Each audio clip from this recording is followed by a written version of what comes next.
Nothing in this documentary has been peer-reviewed and published where necessary. All links to the peer-reviewed and published information is located on habitcough.com. Nothing in this educational documentary should be considered medical advice. Consult with and trust your doctors. Some doctors believe that habit cough only occurs in children. This chapter, called Of Convulsions in Adult Persons, from a 1685 medical textbook, Dr. Thomas Willis, MD, wrote, "A violent dry cough following her day and night, unless she was fallen asleep." This is Dr. Weinberger's exact habit cough diagnosis for children and adults from today. Cough, absent once asleep, only to return once awake. Just like your daytime only awake horror cough. Dr. Weinberger, tell us about your peer-reviewed and published papers concerning habit cough in adults. They are quite fascinating. As I mentioned, we were getting feedback from our studies and from our description that included not just parents telling us that their child responded to watching the video, but adults also were responding. And the adults often were giving us stories about how miserable they had been, not just for months, but for years of chronic coughing, which interfered with their ability to function. And it was the same type of illness that the children described. That is, a chronic repetitive cough during all waking hours that was totally gone when asleep. Non-productive cough, just like the children. So it became apparent to us that habit cough was not limited to children, but also occurs in adults. And that was consistent with the older literature that we had run across that referred also very obviously that these were adults that were being described, and at least one article in one medical book in the 17th century specifically mentioned that the problem was in adults. But all of the ancient literature really that described the habit cough really were talking about adults. You have a great story about Heather, the female judge from Iowa. Can you tell us about her? One dramatic description we received was from a 62-year-old woman at the time who had chronic cough for 10 years. She was a municipal court judge in Des Moines, Iowa, and she reported that every 10 minutes throughout all waking hours, she would have a spasm of non-productive coughing. Went on day in, day out for 10 years. Again, as is typical of the habit cough, she did not cough once sleeping.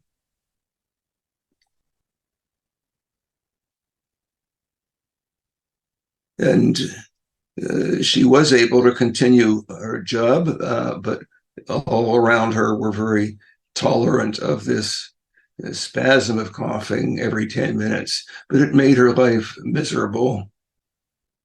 And she was very happy to find that when she watched the video,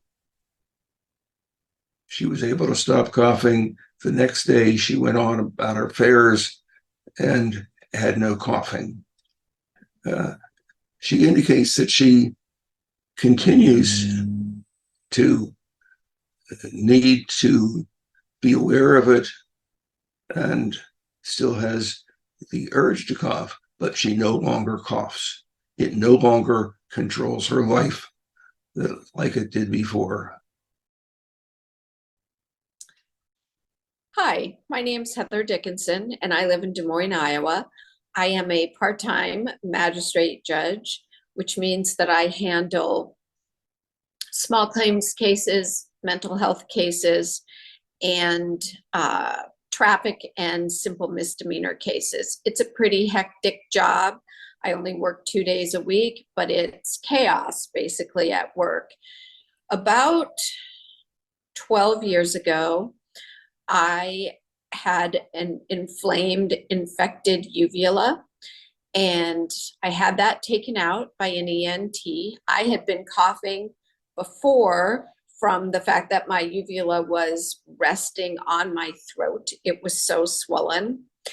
And so I went to an ENT. He diagnosed me with an infected uvula and said he would take it out.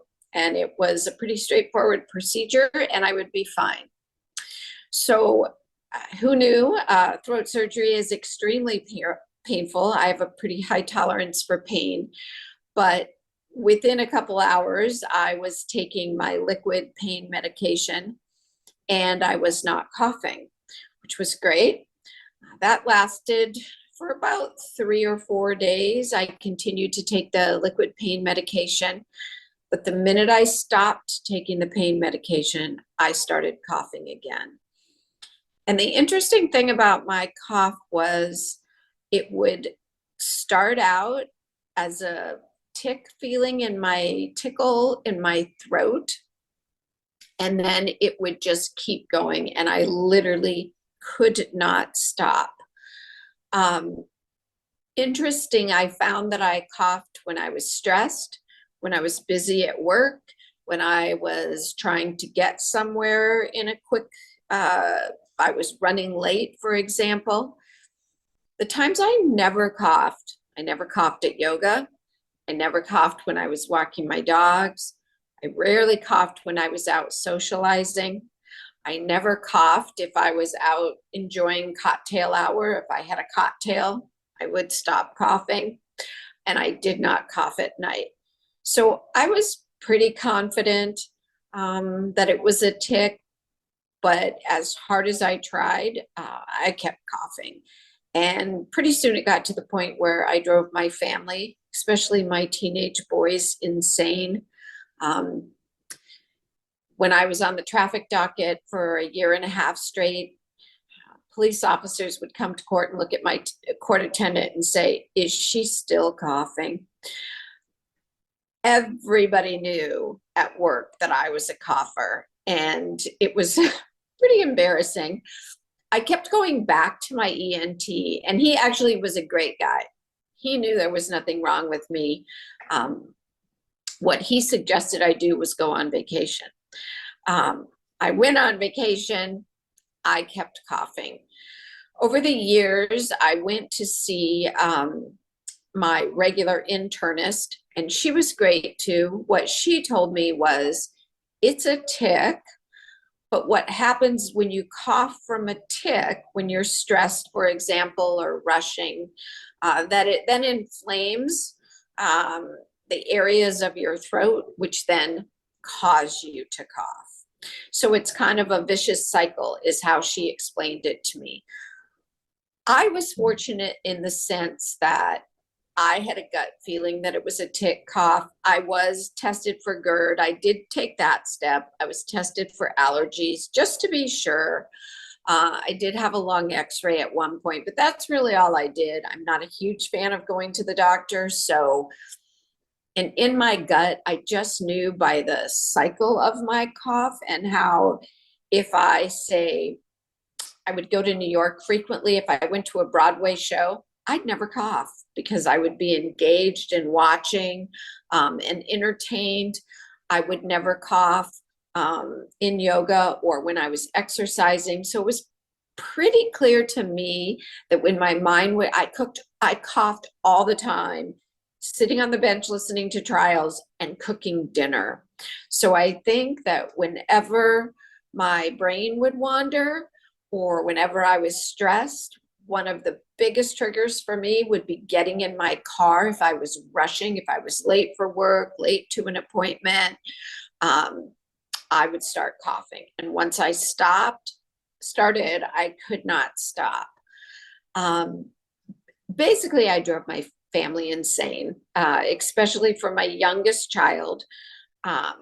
It really irritated him. My husband and my older son seemed to tolerate it, but not my youngest child.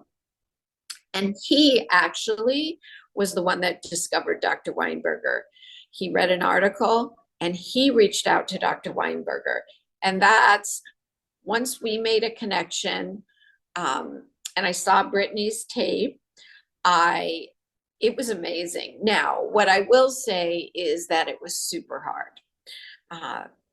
I had been drinking hot tea and iced water, but Dr. Weinberger was pretty confident that I should stop doing that and simply have tap water. I will say when I started, I have a lot of Hydroflex water bottles, so I don't have to buy plastic water bottles, but there was something about having a plastic water bottle in my hand.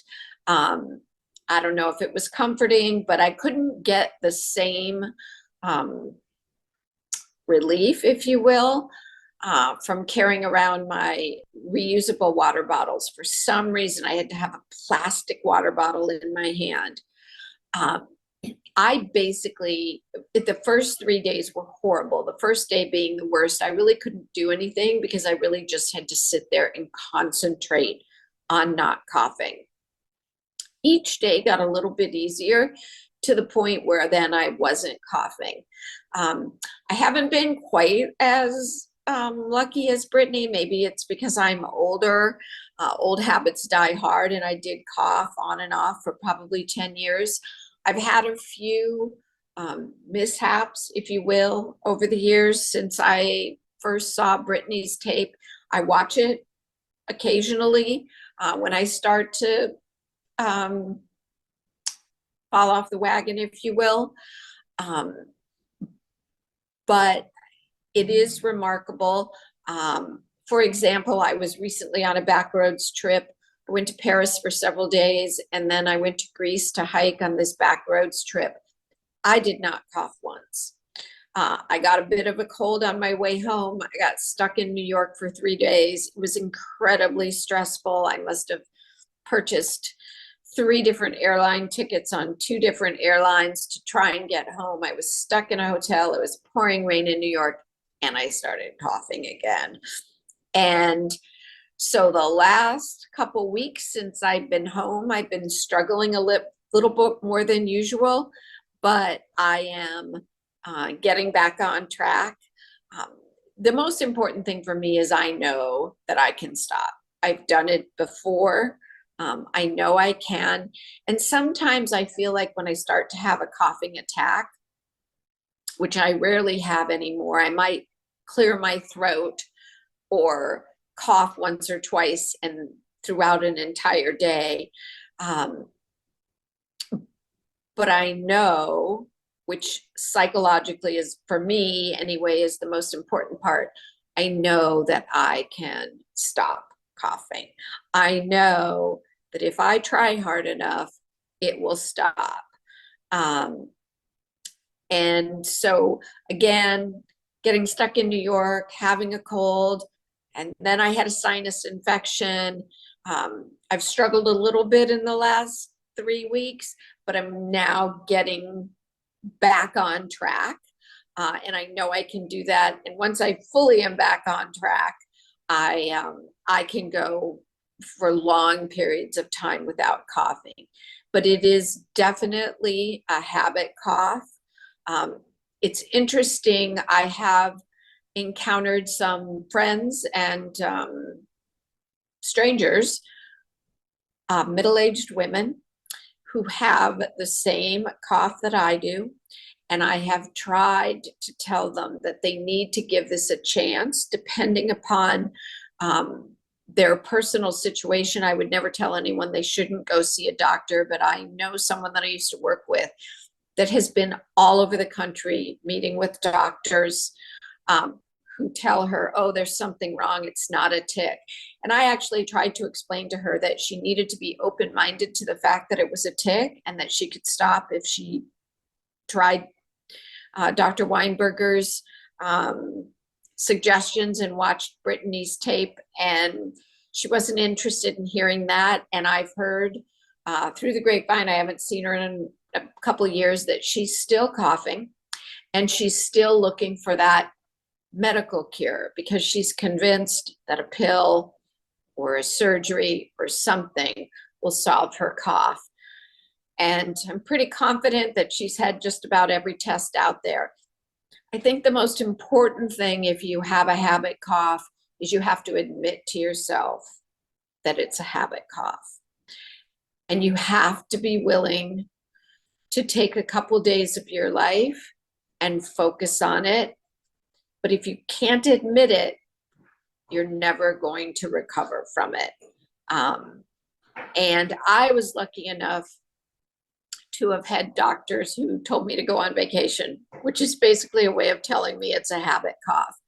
And a child that took the initiative to reach out to Dr. Weinberger. So I'm super grateful to Bethany. It was really helpful to watch her video. That's what got me started on the track to stopping coughing.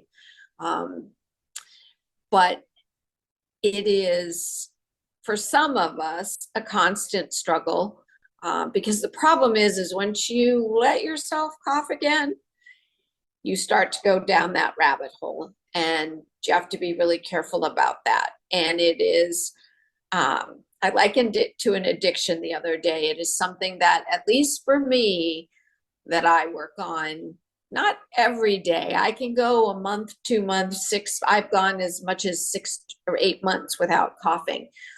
But then if I get a cold or a sinus infection, or I get super stressed, I can feel it come back, and then I have to reel it back in. But for the most part, my life has changed so much for the better. The police officers that come to traffic and misdemeanor court are no longer asking if I'm still coughing. For the most part, when I'm at work, I don't cough. When I go out socially, I don't cough. I can go to the theater and I don't cough. I go to movies and I don't cough. I still struggle a little bit when I get in my car. I'm kind of a freak about being on time. And so there are still things that will trigger my cough, but for the most part, my life has changed for the better. Thank you to Dr. Weinberger. One of everyone's absolutely favorite story is what we call the Gracie story. She is wonderful, and her story is truly inspiring. It has brought so many once hopeless people to you to be cured.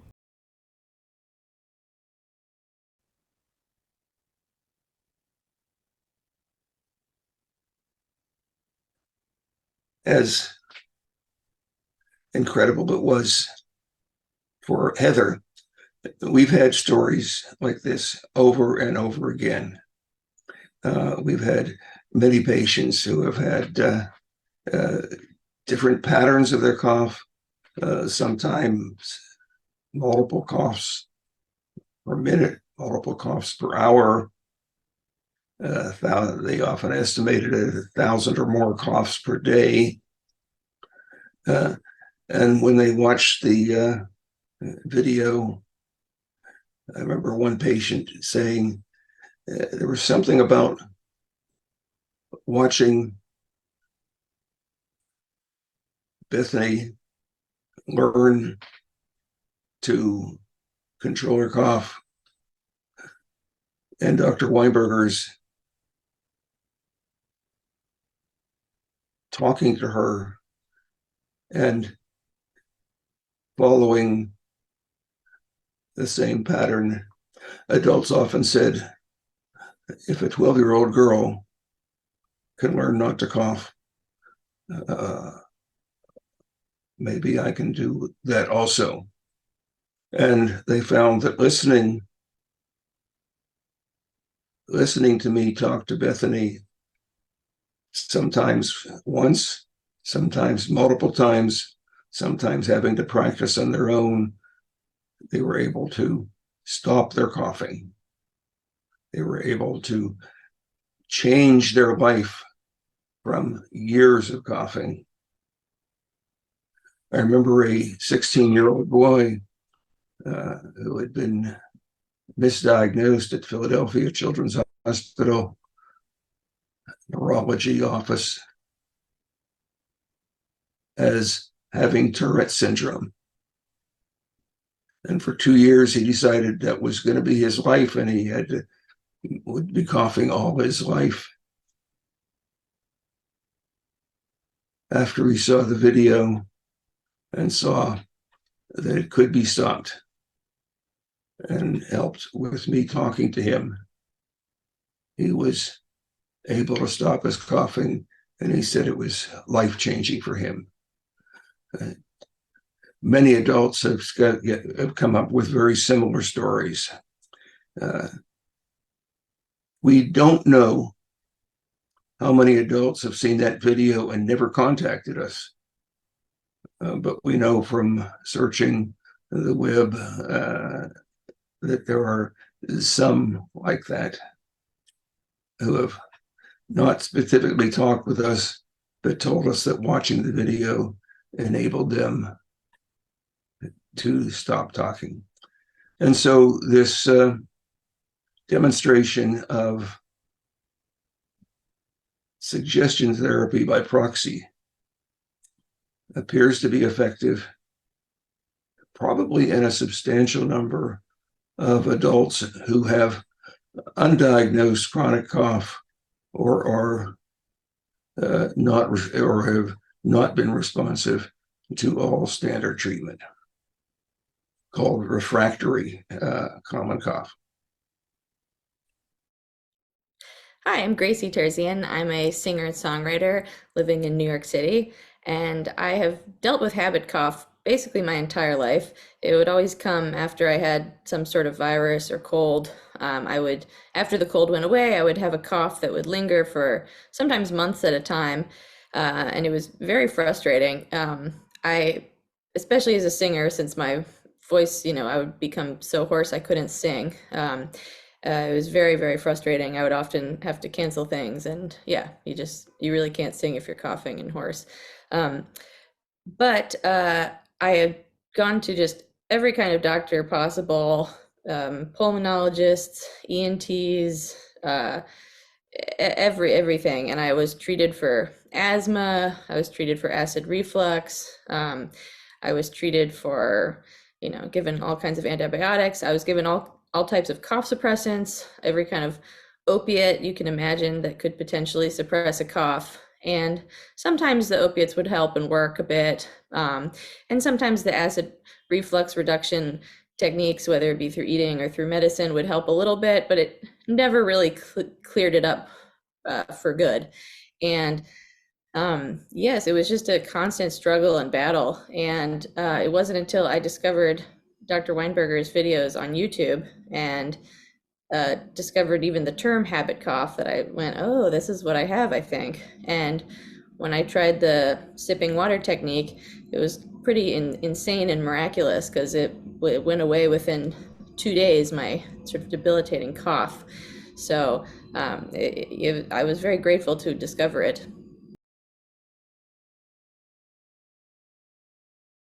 An issue that I've been dealing with for probably most of my life is that when I get a cold, it can be, any kind of cold, common cold, flu, whatever. I will oftentimes develop a cough during that cold. And then when the cold goes away, the cough just keeps going on and on and on for months. And I've been to, I can't tell you how many doctors, pulmonologists, ENTs, asthma doctors. I've been on every kind of medicine, tried every kind of different treatment, everything I've tried to eat and not eat to cure it. And I finally figured out how to cure it. And it's actually really kind of hilariously simple. And so I wanted to share it with you guys, because maybe you have a cough that won't go away as well. And I'm telling you, no doctor ever told me to try this treatment out except this one doctor. And it really, really worked. I have always, when I get a cold, whatever, any kind of head cold, once the cold is ending or is about to end, I will develop a cough that then won't go away. And the cough can last for months and months.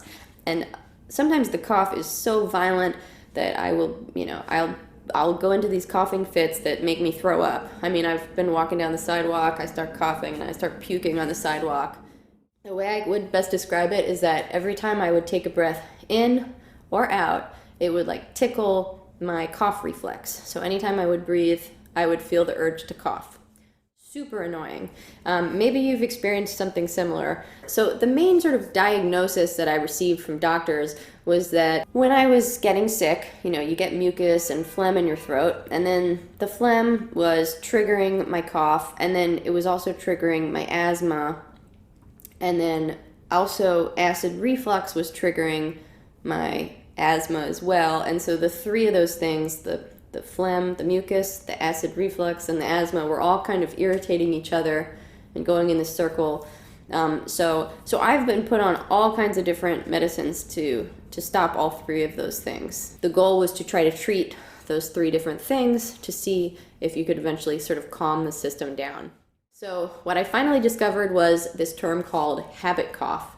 And so once I discovered this term habit cough and started reading about it, I was like, yes, okay, this is what I have. And then the treatment from this Dr. Miles Weinberger really just completely cured me. But let me tell you just a little bit about it quickly. So habit cough is defined as a cough that only happens during the day when you're awake, or just when you're awake. Doesn't matter if it's day or night. When you're awake, you're coughing, but when you go to sleep, it disappears. It goes away completely. So maybe you're coughing at night as you fall asleep, you're having trouble falling asleep because of the cough, but then right when you do drift off, you go to magical dream world, your coughing stops. Especially as I was getting ready for bed, but then once I did drift off to sleep, it didn't bother me. And then oftentimes when I would wake up in the morning, it was a little better, and then throughout the day it would just get worse and worse, sort of culminate in the evening and be very bad. So basically what's happening with habit cough is that when you get a cold, you'll just develop a cough, which is pretty normal for a cold. But then for some people, the cough will irritate their airways. And then because their airways are irritated, they will continue to cough. And then as they continue to cough, it will keep their airways irritated. And then since their airways are irritated, they will continue to cough. But the funny thing is that it actually does really work. And as I've developed a cough multiple times now, I've tested it out each time, and every time it has totally zapped it instantly. So here's what you need to do. Basically, at first, it's going to be extremely hard to suppress the coughs, especially if you've been coughing for a long time. Like let's say you've been coughing for over a month. It's going to be really hard at first. But what you're supposed to do is you're supposed to carry around the entire day with you a glass of room temperature water.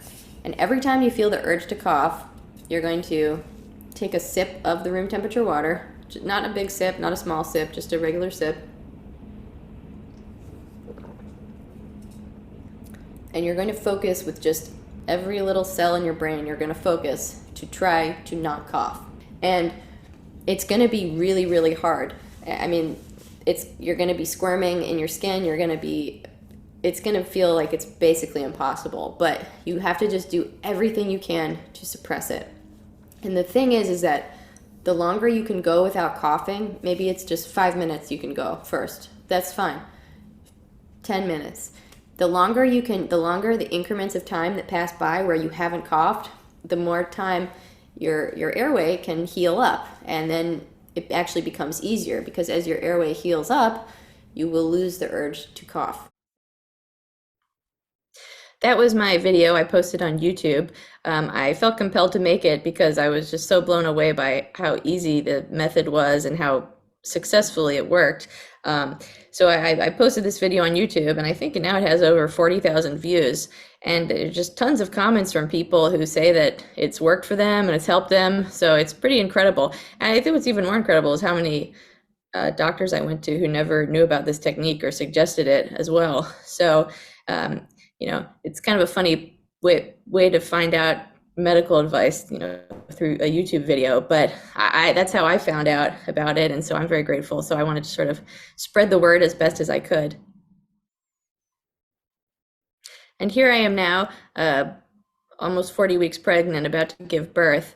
And I'm extra glad now that I know about this technique and procedure, because especially when you're pregnant, coughing a lot can be very difficult and troubling, especially if you have pelvic floor issues or all kinds of problems like that. So it's definitely not a good time to be coughing a lot. So I'm very glad I discovered this procedure. It's so simple, it's so easy. That's sort of the almost funny part of it, is how simple it is.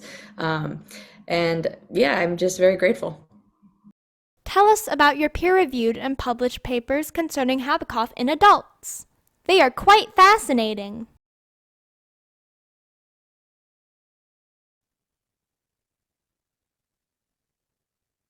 Since we were getting reports from the adults, I decided to look at the first 20 who had reported to us and publish that in an article that we titled Habit Cough is a Cause of Chronic Cough in Adults. That's not all adults, okay, but I think among the adults, and over 40% of adults at specialty cough centers are classified as undiagnosed or refractory to usual treatment. Some portion of those, not yet defined, but needs to be defined, actually are habit cough and responsive to direct or proxy suggestion therapy. I love when I can call you Professor Weinberger. You love teaching young doctors. What can you do to teach them about habit cough in children and adults?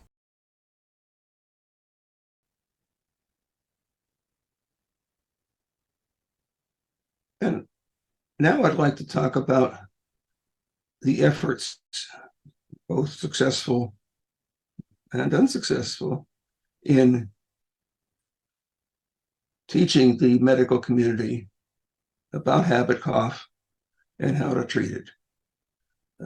I have been very successful with regard to the pediatric pulmonary community. I've been invited to talk and give information, give presentations about habit cough in the United States from coast to coast, from Johns Hopkins in the East to Los Angeles Children's in the West, and many in between, a total of 10 times. I've also been invited to talk at a pediatric pulmonary meeting in London, unfortunately remotely. Didn't get to go to London. But also before that, a couple of years ago, I had been invited to talk at a pediatric pulmonary meeting in Taiwan. So in that sense, I've been successful in communicating about habit cough with my other colleagues in pediatric pulmonary. Where I have not yet been successful, and where I'd like to be, and where there's a need for effort, is among those who take care of adults with chronic cough, many of whom we have now shown and published that adults with chronic cough can have habit cough. And it is now a challenge to my colleagues who take care of these adult patients to determine how many fit the characteristics of habit cough, that is, a repetitive, non-productive, daily cough that is totally absent once asleep. How many have that physical characteristics? And then look at how many of those can respond to suggestion therapy. There are obviously far more than the 20 we first published. We know there are more because we've talked to some of them and we've seen their reports in the social media, but we don't know how many. And that's the challenge to my colleagues who take care of these adult patients, to find out how many there are. We know there's probably going to be a lot of that 40-some% who are either undiagnosed or refractory to all normal treatment. What can you say to the skeptics who say patients get better on their own? Many find your claims too incredible to believe. Even you were flabbergasted. I mean, we know that things can get better on their own, but is it conceivable that this many patients get better just when we talk with them?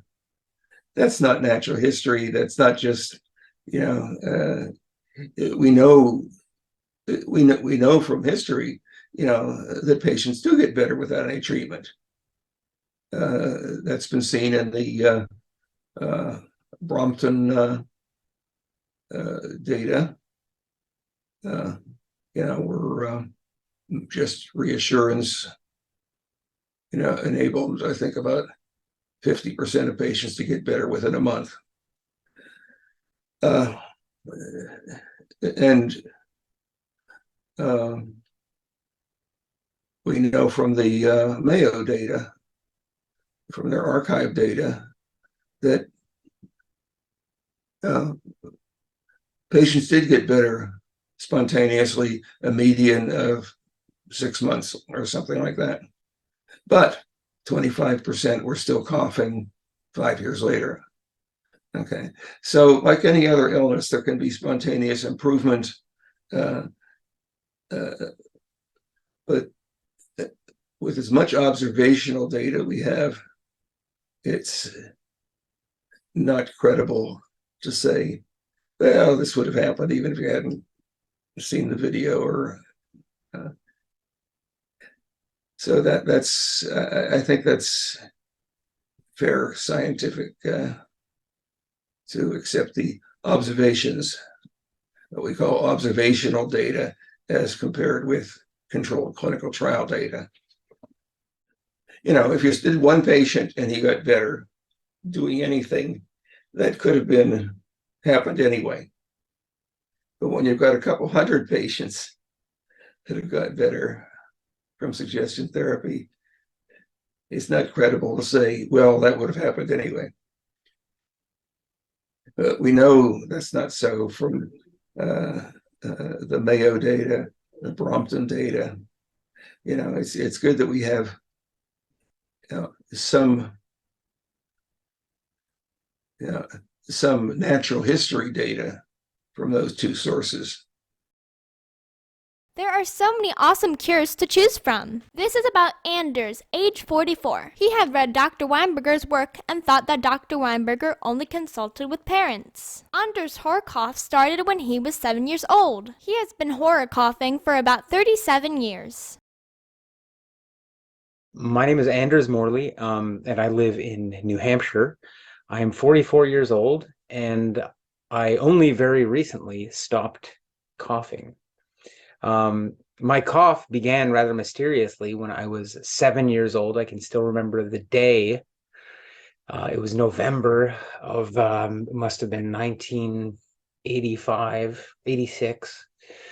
And I woke up one day and I had this sort of scratchy feeling in my throat that suggested to me that I needed to cough, and so I coughed. But the thing was, I didn't feel sick, and by that time I was old enough to know what it felt like when a cold came, and that usually a cough was accompanied by a runny nose and a feeling of weakness or a muddled head, but there was none of that. It was just this cough.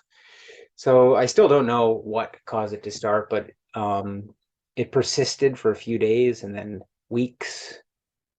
No one really seemed to notice it at first, but eventually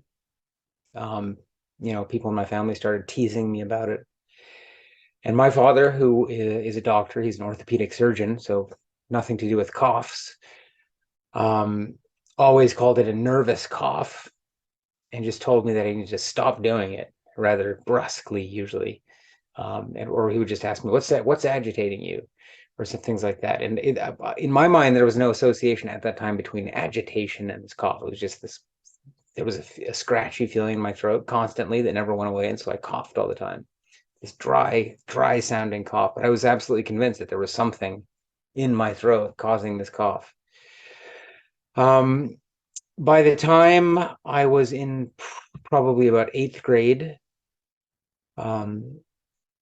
it had become enough of an annoyance and a concern to me that I asked my parents if they would take me to a doctor to try and figure out what it was that was making me cough. So they took me to an ear, nose, and throat specialist who ran a series of tests. And he couldn't find anything. He said maybe there was a slight kind of buildup of mucus in my throat, but nothing really that seemed unusual. He ran some allergy tests, determined that I had a series of mild allergies to things like tree pollen.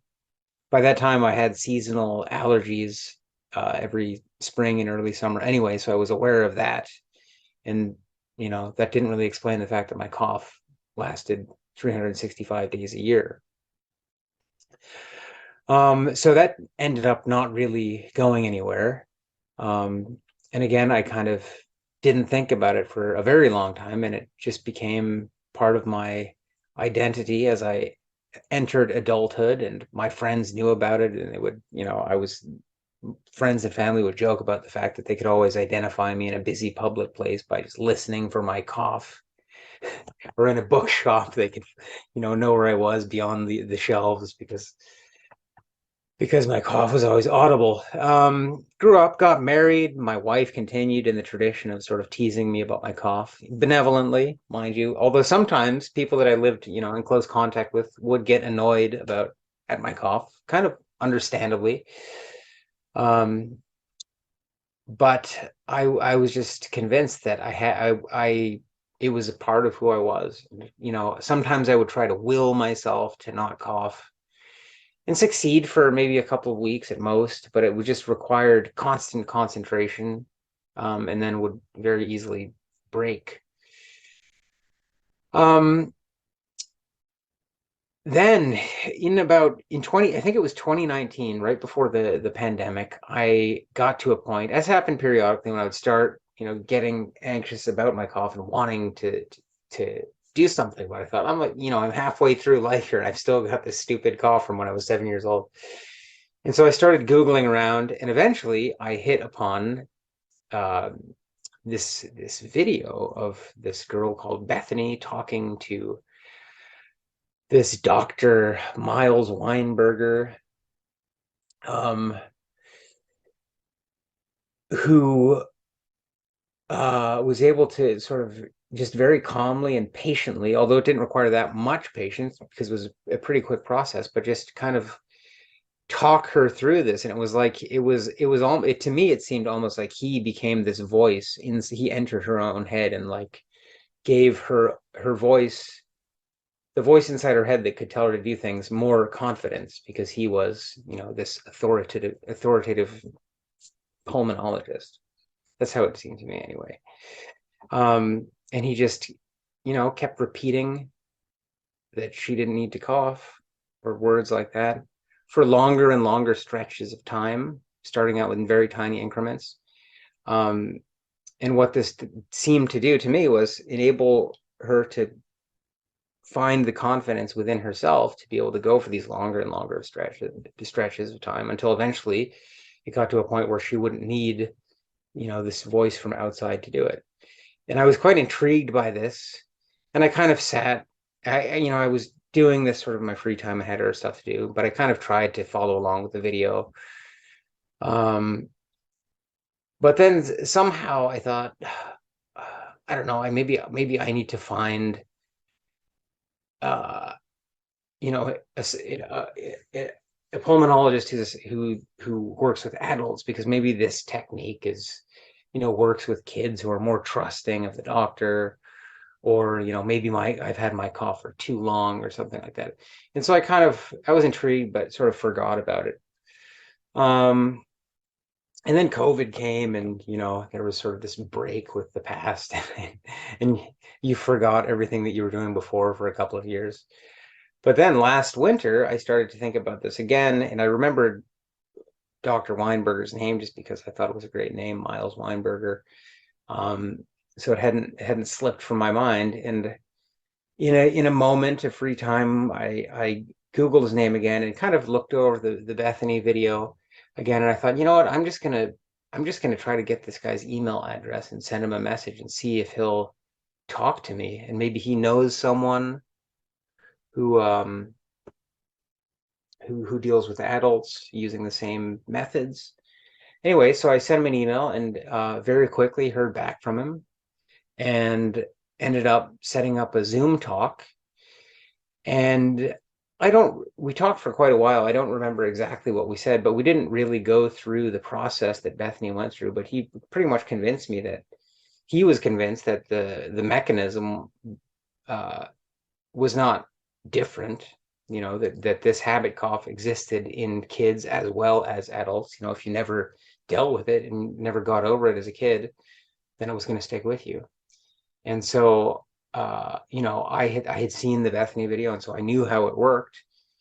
And so all I had to do was practice going for longer and longer stretches of time, and learning that I had it in me to stop coughing, that I didn't really need to cough. And so I did go back to the video and did it again. And I was lucky at the time because I was doing a lot of driving for work. So I had like this stretch of time for 3 or 4 months where I was doing like 3 or 4 hour drives all the time.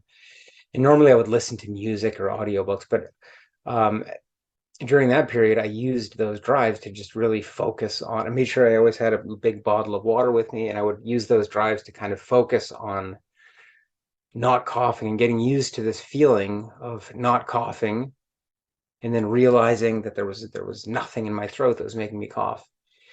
Sometimes this involved speaking. So one of the kind of strange side developments that happened with my cough when I was an adolescent and my voice was changing, I just developed kind of like this complex about whether my voice sounded sufficiently manly or whatever, because I was this tiny little kid and I was kind of late reaching puberty. But anyway, so this somehow this all tied in with my cough. And so now often when even decades later, when I'm speaking in public or something like that, before I start speaking, I instinctively clear my throat just because I think like something's going to be caught in my throat and it's going to make my voice sound strange when I open my mouth.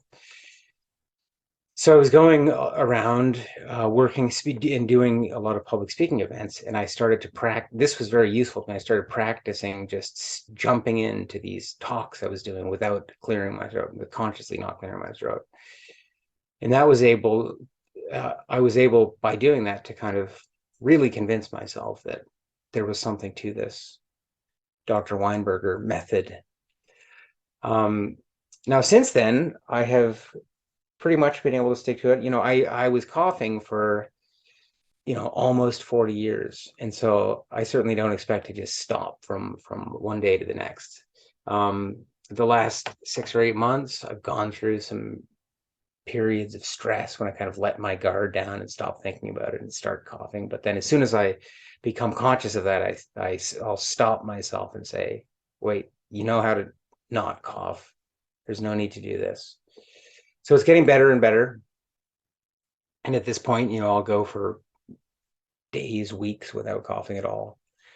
And I look forward to the day when it just, the idea, just the need to cough is nowhere in my consciousness, just that it wouldn't even occur to me as a thing to do because I'm anxious or something like that. So that's my story. And I'm very grateful to Dr. Weinberger for being willing to work with young patients and to have it put out on the internet where people can see it and see that it actually works. People like me who then just stumble across it and then are able to apply the method to their own lives and make their lives a lot easier, make life better for the people around them who have to listen to them coughing all the time. Especially, you never know when there's going to be another pandemic, and having a habit cough is not a great thing when you're out in public and everyone thinks you're giving them COVID or whatever that pandemic happens to be. So I'm grateful, and I think that's pretty much sums up my story. Another favorite cure comes from the state of Indiana. Jessica, age 45, had a 3-year, long COVID horror cough. She was bedridden, hopeless, helpless, forsaken, lost, and beyond desperate. She actually found Gracie's video and then watched the video of Dr. Weinberger curing me. She figured that she had nothing to lose and everything to win. She was right. She watched my video and was cured in mere minutes. Now she is back to her wonderful life. My name is Jessica Terranova. I live in Fishers, Indiana, and I've lived in Indiana for 15 years. The start of my horror cough began in April 2020. I was at work, and I do believe that I contracted COVID-19 through my job. I worked in the funeral and cemetery industry, and weeks later developed some signs that I had COVID, ended up getting a COVID pneumonia with a terrible cough. And I tested positive for 8 weeks straight every Monday during COVID. So I was home most of the time. So I went back to work with a cough. It is now 2023, and my cough never went away. And I had numerous doctors that I went to. They tested me for everything. I had lung lavage, bronchoscopy in 2022. They tested me for sarcoidosis, silicosis, every cancer you can think of. And it's just been it was an ongoing battle. It affected my personal life, my private life, my jobs, and it really affected me mentally and emotionally and physically. So the cough was nonstop. I did not cough. I do not cough when I sleep. And every test that I've gotten for pulmonary function testing, every test from the surgery came back negative. Everything was fine. They couldn't figure out what was going on. They referred me over to a rheumatologist. They did find inflammation. That was the only thing they can find in my blood on my SED rate. Everything else came back completely fine. They took 22 vials of blood from me, and they said I had pulmonary fibrosis, which I do have scarring on my lungs from the pneumonia, but it's not to the extent as to why I was coughing this way. The PFTs, the pulmonary function testing, were coming back at 103%. I was not compromised of any oxygen. So, the scanning of small scars from a pneumonia didn't make sense with the cough that I had to any doctor. So all they could do is monitor. They couldn't give me any medication because my oxygen saturation level was fine. They just couldn't figure out what was going on. In my desperate attempt, I kept searching and searching because I knew something was out there. I knew, I can just feel it, that something was out there and that I did not want to live my life like this at all. So I went on YouTube and I found a video talking about habit cough, and I decided to try it. I clicked on the video that had a link on how the therapy for this was administered, and it was Dr. Weinberger instructing Bethany on how to control her cough and take over, like being back in control of her body and her mind, and not the cough take over your life. And I immediately got so emotional because I knew this was what I had. immediately. So I started performing it, and I was doing it at work because I didn't want to wait till I was in a quiet room and that night. So I was so desperate, I started doing it at work, and it really helped. Within the first day, I noticed a decrease. It was a dramatic decrease. My daughter and I, my daughter's 15, she lives with me, and we calculated together that I was coughing about 530 times a day. So about 30 coughs per hour. And that's completely gone. I have about 2 to 5% left.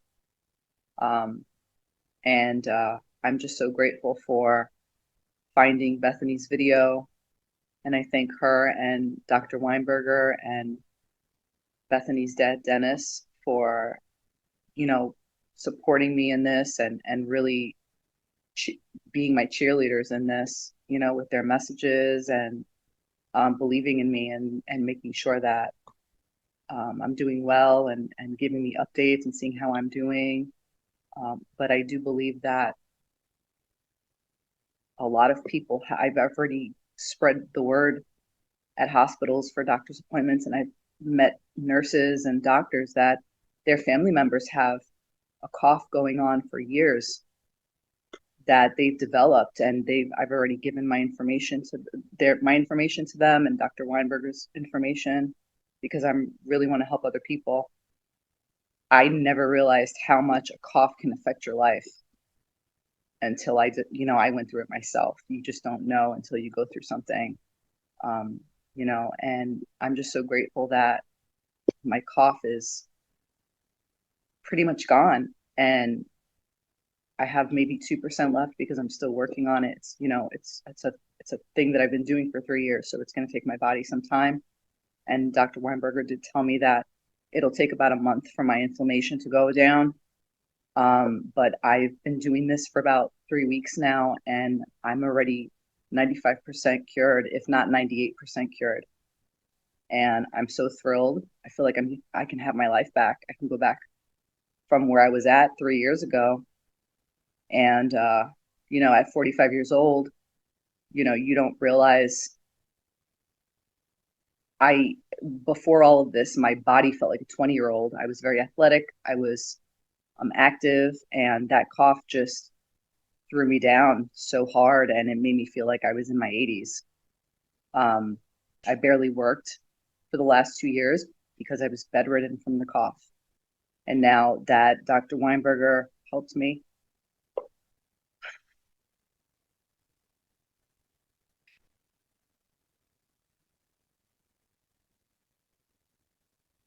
I'm able to help other people and spread the word, and that I'm living proof that this is exactly what I had, how he helps other people is exactly what I had, and I'm so grateful.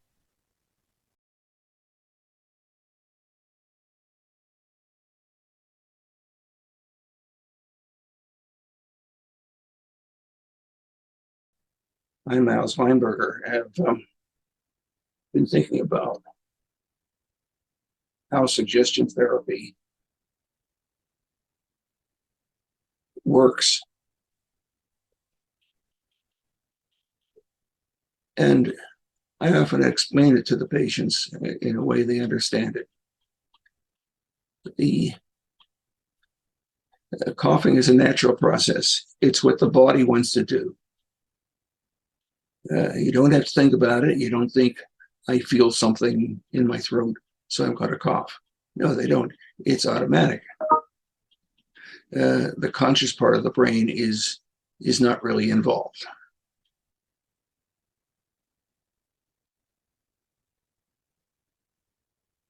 Patients very quickly find that when they're concentrating, whether it's listening to me, listening to a video, or just concentrating on their own, they can hold back a cough.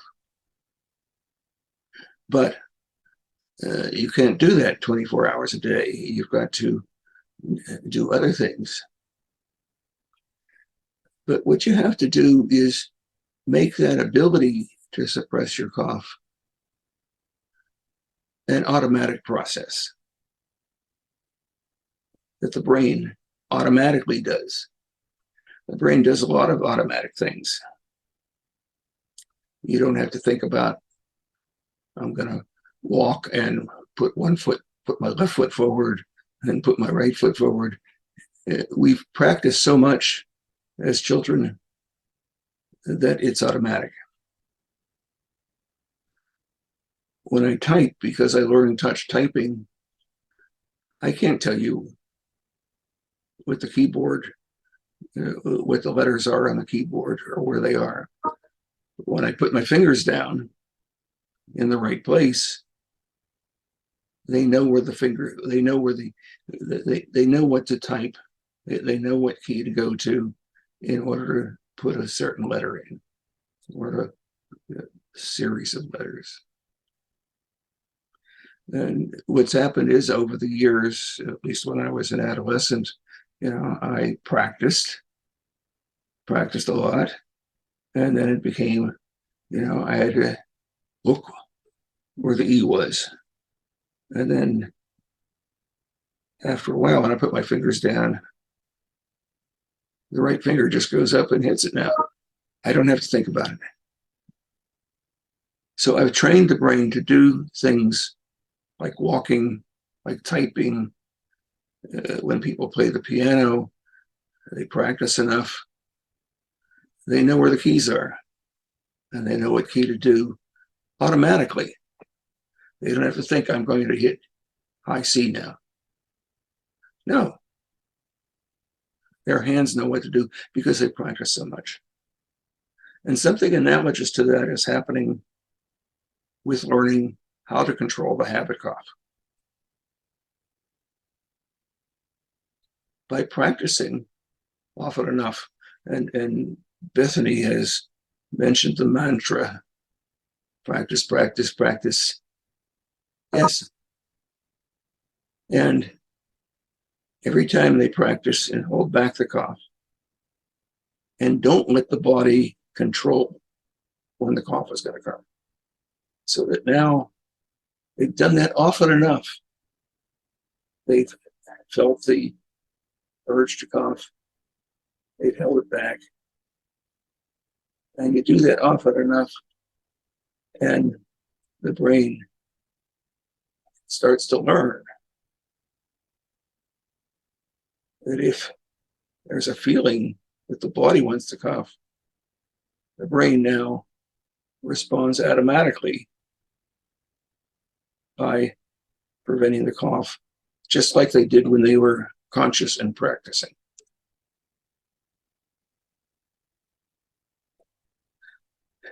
This is not easy to do. It takes a lot of work for some people, especially for those who have coughed for years and years, but they do it. They can't let the body continue to do what it wants to do. They're training the brain to respond differently. Dr. Weinberger is a much sought-after speaker about his habit cough cures all around the world. He has spoken live and via the internet to pulmonology teams at King's College in London, Johns Hopkins in Baltimore, Texas Children's Hospital in Houston, Northern California Kaiser, Richmond Children's Hospital, University of North Carolina, Miller Children's Hospital, as well as National Children's Hospital in Washington, D.C., and more. The world will always thank the renowned medical doctor from the University of Iowa who cured me, and all the children and adults from around the world. One medical director told me that my video will live on to cure millions of children and adults. I was just a patient who was cured.